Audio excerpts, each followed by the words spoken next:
Meskipun sudah wafat ratusan tahun lalu, namun jejak nyata para nabi pilihan Allah Subhanahu wa taala masih ada di planet bumi.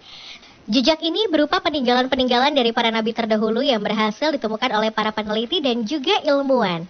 Berikut daftar temuan peninggalan zaman nabi terdahulu. Penemuan burung ababil.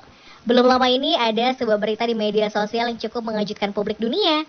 Dikatakan dalam cerita dan berita tersebut bahwa para ilmuwan berhasil menemukan jejak burung ababil di Palestina. Bahkan berita tersebut diikuti oleh sebuah video yang memperlihatkan seekor burung kecil berwarna coklat. Burung yang disebut sebagai burung ababil itu terlihat sedang berada dalam genggaman seorang pria. Burung ababil sendiri merupakan salah satu hewan yang disebut dalam Al-Quran dalam surat Al-Fil. Burung ababil sendiri digambarkan sebagai makhluk kuat yang mampu membawa batu panas dari neraka. Meski dinyatakan sebagai burung yang dimaksud dalam Al-Quran, namun setelah dianalisis menggunakan in-feed dan reverse image search, nyatanya burung tersebut adalah burung apus-apus. Burung apus-apus sendiri memiliki ciri fisik berukuran kecil dan mirip dengan burung walet.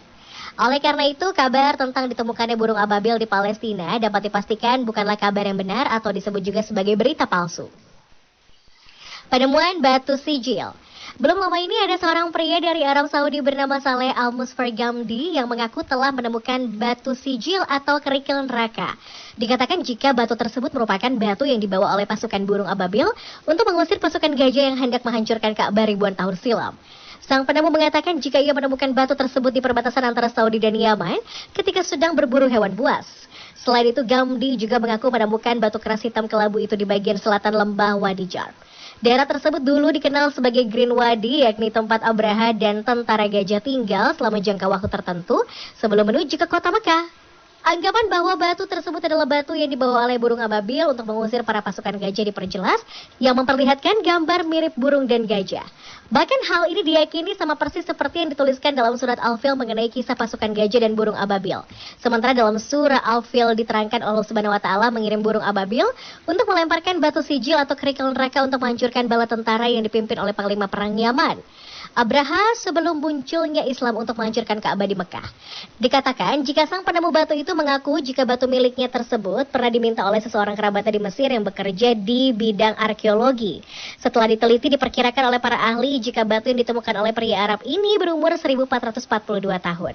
Gamdi mengungkapkan setahun kemudian batu tersebut ditawar oleh seorang kolektor benda antik, namun ditolaknya. Bahkan dinas pariwisata Saudi juga memintanya untuk menyerahkan batu itu, namun hal tersebut pun ditolak olehnya. Penemuan kereta Fir'aun. Belum lama ini ada sebuah berita yang sangat mengejutkan di mana para arkeolog berhasil menemukan sebuah kereta yang diduga adalah milik Fir'aun. Dalam berita tersebut dituliskan ada seorang arkeolog bernama Ron Wyatt yang mengaku telah menemukan beberapa bangkai roda kereta tempur kuno di desa Laut Merah. Selain menemukan bangkai roda kereta tempur, Wyatt bersama beberapa tim peneliti juga berhasil menemukan beberapa tulang manusia dan tulang kuda di tempat yang sama. Penemuan lain yang didapat oleh Wyatt dan timnya adalah ditemukannya poros roda dari salah satu kereta kuda yang telah tertutup batu karang dan ditemukan juga roda dengan 4 buah jeruji yang terbuat dari emas. Temuan-temuan ini semakin memperkuat dugaan jika sisa-sisa kerangka tersebut merupakan bagian dari kerangka dari para bala tentara Fir'aun yang tenggelam di Laut Merah. Para peneliti menyebutkan bahwa struktur dan kandungan tulang yang ditemukan telah berusia sekitar 3.500 tahun. Sementara kisah pengejaran Nabi Musa juga diperkirakan terjadi dalam kurun waktu yang sama, yaitu sekitar 3.500 tahun lalu. Penemuan Injil Barnabas.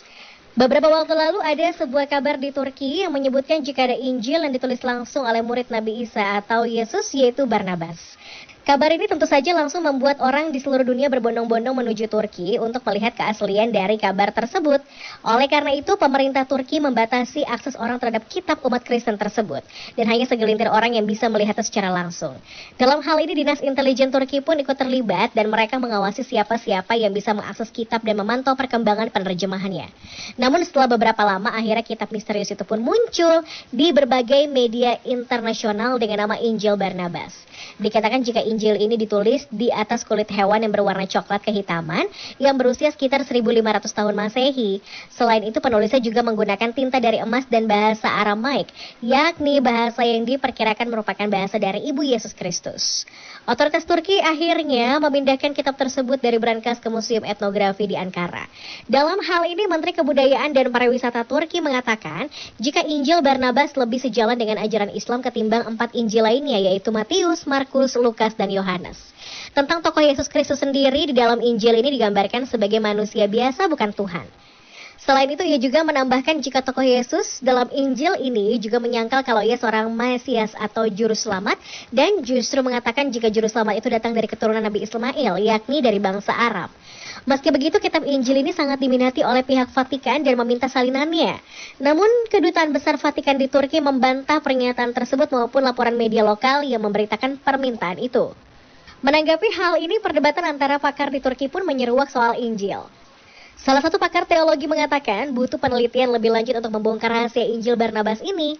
Menurutnya, isi Injil ini sesuai dengan keyakinan umat Islam yang menyatakan bahwa Yesus memang nabi yang diutus Allah Subhanahu wa taala, tapi ia tetap manusia biasa.